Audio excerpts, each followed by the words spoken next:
All right, let's dive in. Today, we're going to fire up the grill and talk about something that's at the very heart of American culture, the barbecue. It's that amazing mix of summer, incredible food, and just hanging out with great people. So, what makes it such a big deal? Let's get into it. When you really think about it, food, especially when you're sharing it outside with people you love, it's not just about what's on your plate, is it? It's really about the connections you're making, the stories being told. It's about creating these awesome memories that you're going to cherish for years. At its core, cooking over an open fire is one of the oldest things we do as humans. I mean, just think about it. Gathering around a flame for warmth, for food, and for community. This is such a universal thing, a cornerstone of celebration everywhere, and in America, it's the absolute best way to get everyone together when the weather warms up. So what is a barbecue, really? Well, the word itself kind of pulls double duty. On one hand, it's the event, right? The actual party in the backyard. But it's also a verb. It's what you're doing. To barbecue something just means cooking it on that grill, usually over some seriously hot charcoal or an open flame. Okay, let's get into the nitty-gritty, the delicious details of putting together the perfect meal. Just picture it. You're planning a huge family get-together for tomorrow, and the planning probably starts with a simple question about what you're going to cook. And there it is, that one word, marinated. That's where so much of the incredible flavor really begins. It's a super important first step for anyone who's serious about their grilling. To marinate something basically means you've let it soak a lot of times overnight in this awesome mix of spices, herbs, and liquids, like lemon juice or maybe even yogurt. And this does two fantastic things. It makes the meat way more tender, and it pumps it full of incredible flavor before it even gets close to the grill. So, we've got the main dishes covered. But a barbecue is never just about one thing, right? Let's decode the rest of a classic menu. What else do we need to make this happen? Of course, you absolutely cannot have hamburgers or hot dogs without the right kind of bread.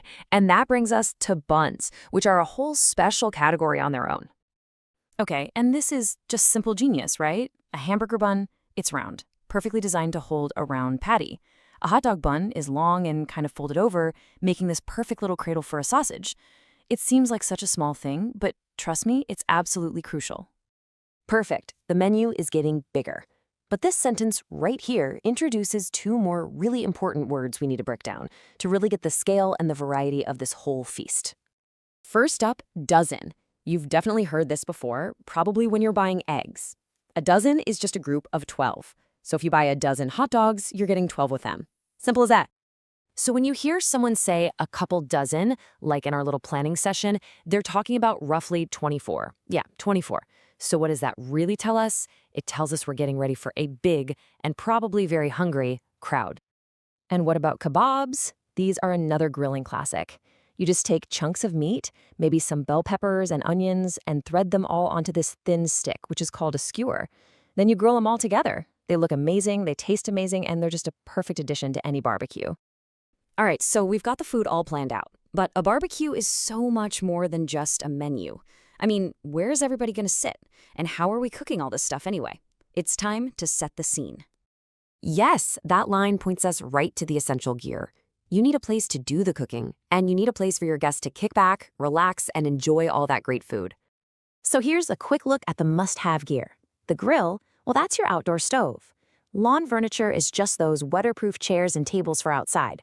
A tent is a lifesaver for getting some shade. Coolers are those awesome insulated boxes that keep all the drinks ice cold. And serviettes?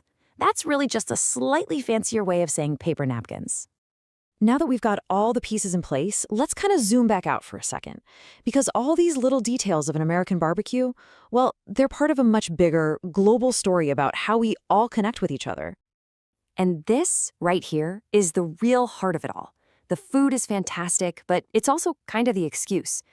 The real reason we do this is to get together, to share some time, and to strengthen those bonds with our family and friends.